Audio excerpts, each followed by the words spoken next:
hasil rekapitulasi manual yang dilakukan secara rapat pleno terbuka lalu dituangkan di dalam dokumen dan kemudian diunggah di Sirekap. Ini tolong dijelaskan baik itu rekapitulasi terutama kecamatan ya, karena yang basisnya TPS adalah kecamatan.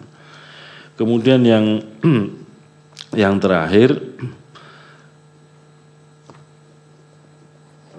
SKKPU nomor 360 tentang tahun 2024 tentang penetapan hasil pemilu 2024 tanggal 20 Maret 2024 sepanjang saudara saksi ketahui itu angka-angkanya berasal dari proses rekapitulasi berjenjang mulai hitung suara di TPS, rekap di kecamatan, kabupaten, kota, provinsi sampai tingkat nasional atau diproduksi dari Sirekap yang kemudian angkanya itu yang dijadikan dasar untuk penetapan hasil pemilu di dalam SKKPU nomor 360. Walaupun tadi oleh saksi-saksi sebelumnya sudah atau ahli sudah disampaikan, tapi sebagai pengelola teknis dari Sirekap penting untuk disampaikan. Saya kira itu. Terima kasih Majelis. Terima kasih.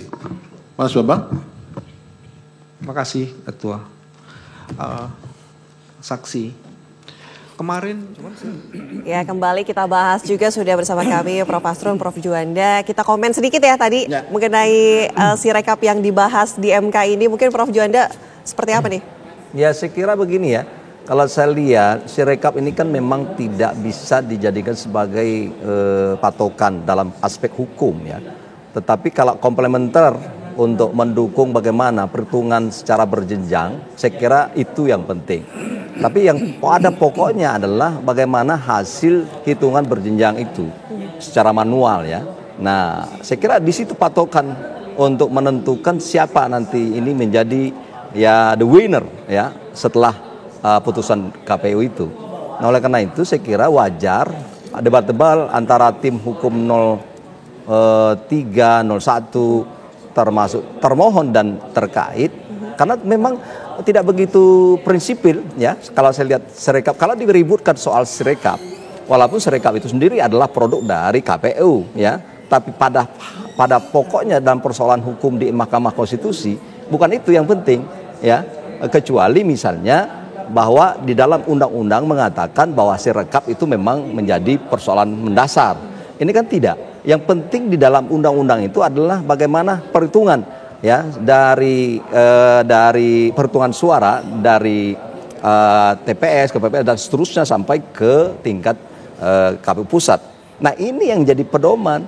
Saya kira benar beberapa tim hukum tadi ya mengatakan bahwa Sirekap ini kurang meyakinkan. Memang yakin tidak yakin bukan itu yang jadi persoalan.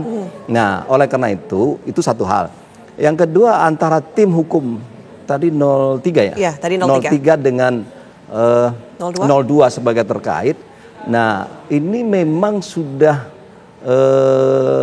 menjadi kodrat di dalam persidangan apapun di pengadilan apapun antara termohon terkait kalau di Mahkamah Konstitusi dengan pemohon pasti tidak akan sama.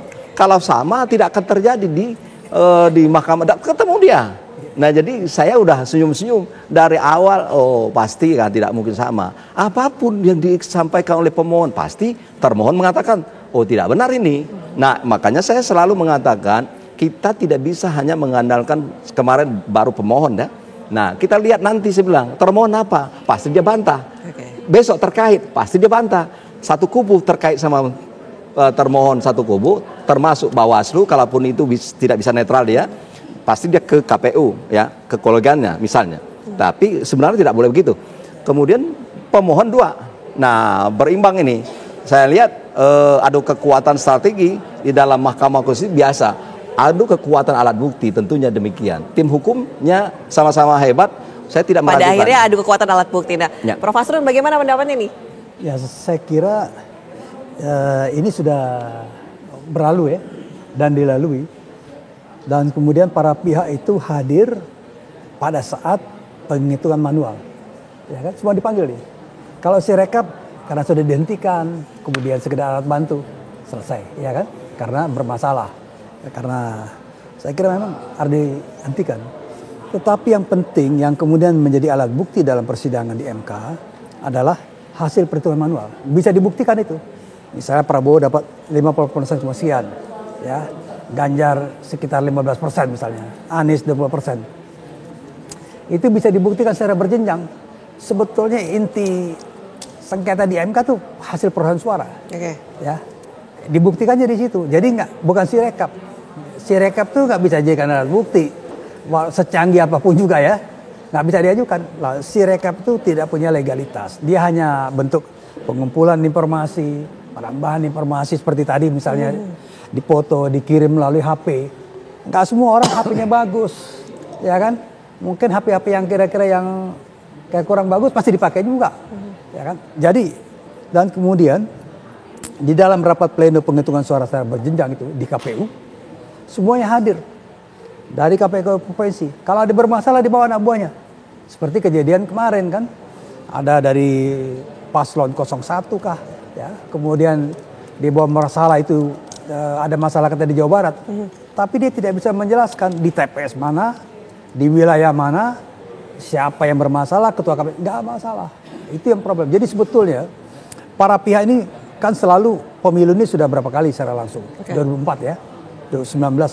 1919. Tapi seolah-olah tidak pernah ada pelajaran yang didapat. Ya, harusnya semua ini mereka mempersiapkan kalau ada masalah harus siap dengan data. Ya, dengan data siapa yang terjadi di mana segala macam. Tapi kelihatannya kemarin nggak juga. Jadi kemudian digeser ke MK. Digeser ke MK persoalannya sangat sporadik, minor, ya kan? Ada misalnya tadi yang bilang tuh saksinya dari 03 ya. Bagaimana dia melihat ketua RT kah berdiri mengumpulkan seorang semua memilih pasangan tertentu. Tapi kan tidak berhenti di situ. Dia lihat nggak orang itu nyoblos apa. Ya. Dan kemudian ada nggak pengakuan dari orang yang dikumpulkan sekian banyak itu. Oh tadi saya karena diarahkan, saya nyoblos ini. Nah, itu baru, itu kualitas pembuktian. Kalau sekedar dibilang saya berdiri kemudian saya dikumpulkan, dikasih arahan, lantas apa? Oke, tapi begini, ada problem akurasi dari pembacaan data hasil pemindaian formulir C. Nah, ini permasalahan ini yang kemudian akhirnya juga merembet pada dugaan penggelembungan suara. Nah, yang dipakai, yang dipegang oleh KPU, dipegang semua pihak, karena hadir di semua pihak, 01, 02, 03, di KPU RI, hitungan manual. Hitungan manual itu bisa diperiksa. Jadi KPU itu, sebelum dia tanda tangan berita acara per provinsi, semua dilihat nih. Dipresentasikan. Di situ letak kekuatan dokumen KPU, keputusan penetapan perolehan suara. Jadi nggak ada perdebatan.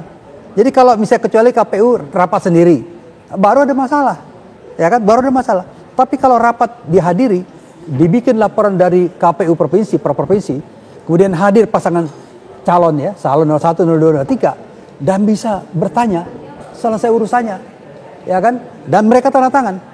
Kecuali rame-rame seperti tahun 2019 ada sedikit dispute ya. Ada yang menolak tanda tangan segala. Ini enggak. Tidak ada berita KPU provinsi menolak. Tidak ada berita saksi pasangan calon 01, 02, 03 menolak secara nasional. Jadi sebetulnya sengketa di MK ini tinggal melanjutkan menguji. Ya. Modelnya begitu. Kalau dan saya awalnya ini benar selesai. Nambah saja tidak semata-mata ya bahwa katakanlah itu dengan syarat perhitungan manual itu dijadikan sebagai pedoman, tapi dengan syarat tidak ada bukti lain yang membantah. Ya itu saja. Jadi tidak semata-mata. Misalnya begini, ada perhitungan manual di sebuah TPS atau dari daerah mana misalnya. Nah, ini karena mungkin saja itu tidak sempat atau mungkin tidak ada bantahan atau ada bantahan, tapi ini jalan terus ya. Nah, pas sekarang misalnya di Mahkamah Konstitusi, nah ada yang bisa mengatakan, oh ini kejadian yang sebenarnya, nah bisa dibuktikan, bisa dibantah secara hukum. Nah, saya kira itu agak pengecualian, gitu maksudnya. Jadi tidak semata-mata, makanya di dalam Mahkamah Konstitusi itu kan minimal 2 alat bukti tetap, ya gitu, 2 alat bukti supaya hakimnya yakin. Nah, jadi ketika 2 alat, misalnya saksi, tadi manual itu kan bukti tertulis katakanlah. terus ada saksi yang membantah. Nah, harusnya memang paling tidak siapapun misalnya pemohon lah mengatakan, karena dia membuat keputusan KPU, pemohon mengatakan, perhitungan manual di satu daerah atau di satu tempat ini kemudian dibantah saksi dengan saksi yang benar ya, bukan asal-asal. Dia melihat, itu perhitungan manual di TPS itu saya hadir, tetapi saya tidak dilibatkan. Bukan, tidak diterima protes saya misalnya. Karena banyak suasana di situ, apakah aparat segala macam. Bisa dibuktikan, mungkin itu agak terbantah tadi. Nah, tapi ada form keberatan seharusnya diisi. Ya. Ada form keberatan. Kalau dia nggak ngisi juga, dia tanda tangan berita acara itu susah. Pada saat itu bisa jadi belum sempat dia katakan, karena situasi kita tidak tahu ya. Dia bisa membuktikan, karena ada aparat misalnya, ada oknum ini misalnya. Nah, itu bisa dijadikan bahwa untuk membantah. Tapi kalau sepanjang itu tidak, ini mungkin secara kualitatif. Prof Juanda, kalau aparat pasti ada di TPS. Iya, bisa jadi. Kita tidak tahu. Ini kan dari gunung ke laut ini, kita tidak tahu. Saya membaca misalnya di satu tempat daerah ini misalnya di terpencil.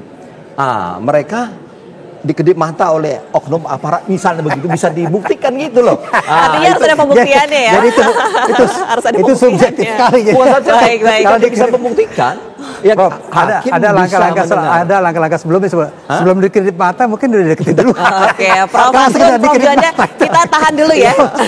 Kita akan lanjutkan dialog kita ini usai jeda pemirsa. Kami akan kembali. Waduh, Prof Juanda ini.